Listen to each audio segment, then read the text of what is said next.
Okay जी, सब खुश हैं, खैरियत से हैं, ठीक ठाक हैं। आज हम शुरू कर रहे हैं हमारी लैब टेस्टिंग। देखो, अभी तक हमने अल्लाह का शुक्र सारा कोर्सेज तो किए हुए हैं, ज़्यादातर जो है ना हमने कॉटन के, जिनिंग के, फिर वो स्पिनिंग है, वीविंग है, डाइंग, प्रिंटिंग, काफ़ी सारा कुछ कर लिया है। अब हम स्टार्ट कर रहे हैं लैब टेस्टिंग, उसके बाद फिनिशिंग करेंगे, उसके बाद इंशाल्लाह स्टिचिंग और एक्सपोर्ट्स, ठीक है ना। तो लैब टेस्टिंग में जो है ना हमें स्टार्ट करना होगा सबसे पहले यान से, कि जब हमारे पास यान की कोन आती है तो हमें जब उसका काउंट चेक करना होता है, यान काउंट, तो वो कैसे चेक किया जाता है। वेरी सिंपल, वेरी इजी, बच्चों का खेल है। मैं एक बात पहले कॉन्सेप्ट समझ लो कि यान का काउंट कैसे निकाला जाता है। ये क्या है? एक यार्न की कोन है। वैसे तो ये नॉर्मल स्विंग थ्रेड है, लेकिन फर्ज करो ये यार्न की कोन है। वैसे यार्न की कोन ऐसे होती है, आप लोगों ने देखा होगा। अब फर्ज करो ये अगर यार्न की कोन है जो आपके पास आई, तो आपने क्या करना है? सबसे पहले आपने इसको यहाँ से पकड़ना है और इसको यूँ खींचते खींचते खींचते खींचते खींचते खींचते खींचते खींचते खींचते ना 1 यार्ड निकाल लेना है। कितना? 1 यार्ड। और फिर दूसरा यार्ड, ठीक है ना। फिर इसी तरह तीसरा यार्ड, चौथा यार्ड, पांचवा यार्ड, छठा यार्ड। 120 यार्ड। यार्ड क्या होता है?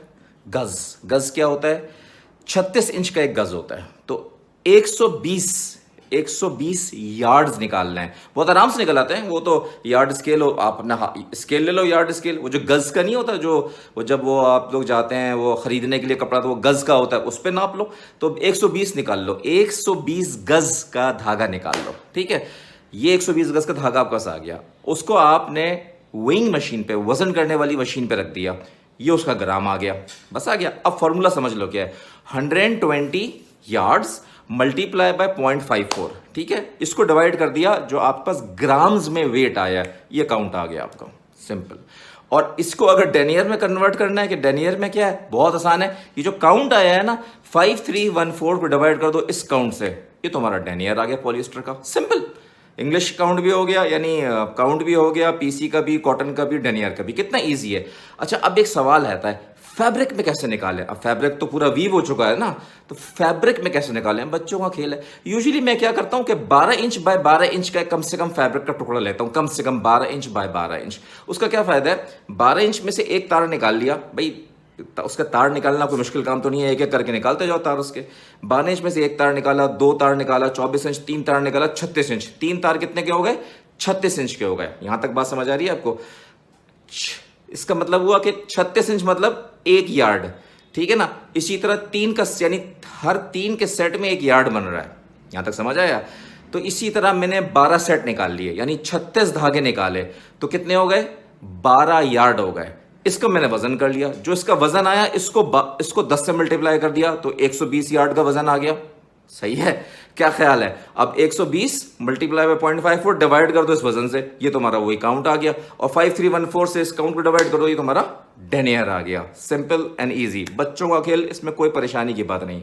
देखो, मैं आप लोगों को जो चीज समझाना चाहता हूं ना, कॉन्सेप्ट क्या है, you need to understand the concept. ये कोई इतने मुश्किल कॉन्सेप्ट्स नहीं है, ये बच्चों के कॉन्सेप्ट्स हैं। अब आ जाओ मैकेनिकल सिस्टम के ऊपर। मैकेनिकल सिस्टम में क्या होता है, अगर मैं गलत नहीं हूं तो एक वार्प रील होती है। तो ये जो 120 यार्ड निकालते हैं वो ये रील होती है। अगर मैं गलत नहीं हूं तो इस रील का जो टोटल सरकमफ्रेंस बनता है ना, 1.5 यार्ड बनता है। हाँ, और 80 दफा घुमाई जाती है, तो हो गए 120 यार्ड। हाँ, याद आ गया नमोन भाई, माशाल्लाह। ऐसे कैसी पुरानी पुरानी बातें, लेकिन कैसे ज़बरदस्त याद आ रही हैं, ठीक है ना।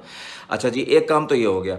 तो उस तरह से ये मैकेनिकल सिस्टम ऐसे निकाला जाता है। और फैब्रिक का जो होता है ना, उसका एक एक करके तार निकालते हैं, जहाँ तक मुझे याद पड़ता है। और उसकी एक मैकेनिकल डिवाइस होती है, क्योंकि देखो उसमें सिर्फ 12 यार्ड का निकालना आसान तो नहीं था। इस तरह की, देखो मैंने ढूंढी है, ये मैकेनिकल डिवाइस होती है। इस पे इस तरह रखते हैं और उसका वजन निकालते हैं। क्या ख्याल है? तो इस तरह से उसका वजन भी आ जाता है। तो गाइज, ये अब मैंने एक छोटा सा कोर्स बनाया था, और अब इंशाल्लाह लैब टेस्टिंग अगली फैब्रिक की करेंगे, फिर dyeing, printing and so on, ठीक है। ये मेरा क्या है, यूट्यूब का चैनल है। इसे क्या करना है, लाइक करना है, सब्सक्राइब करना है, और दोस्तों में मुझे मशहूर करना है, मेरे सब्सक्राइबर्स बढ़ाना है। मैंने ई बुक्स बनाई है कुछ, फैब्रिक और बेडलिन की, ये आपके सामने आ रही होगी। और किसकी बनाई है? टावल और फैब्रिक की बनाई है, नहीं, टावल और बाथरोब्स की बनाई है। ये बड़ी ज़बरदस्त ई बुक्स हैं, इसके अंदर सारे कॉन्सेप्ट्स बताए गए हैं। इसमें वार, प्रेफ्ट and specs, perfect cost, sizing cost, फलाना ढिमाका, पीस लेंथ, और ये और बेडिंग के सारे कंजम्पशंस वगैरह। और नॉट ओनली दिस, इसके अंदर सिर्फ रिटन ट्यूटोरियल्स नहीं है, बल्कि हर के अंदर देखें वीडियोस चल रही हैं। वीडियोस भी हैं, हर चैप्टर 10-12 चैप्टर्स हैं, सबके अंदर वीडियोस हैं।